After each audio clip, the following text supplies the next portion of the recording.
अस्सलाम वालेकुम। सबा किचन के साथ आज मैं आपको शलजम गोश्त बनाना बताऊंगी।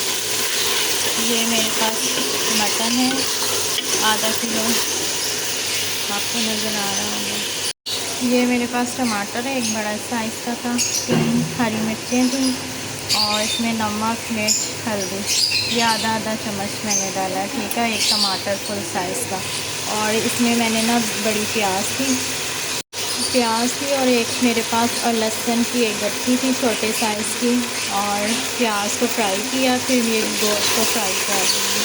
अब इसमें टमाटर, नमक, मिर्च ये सब कुछ डाल के, पानी डाल के इसको प्रेशर लगा दूँगी। ये देखिए मैंने डाल दी इसमें नमक मिर्च भी, और इसमें पानी डाल के इसको भून लूँगी और प्रेशर लगा देंगे आधे घंटे के लिए।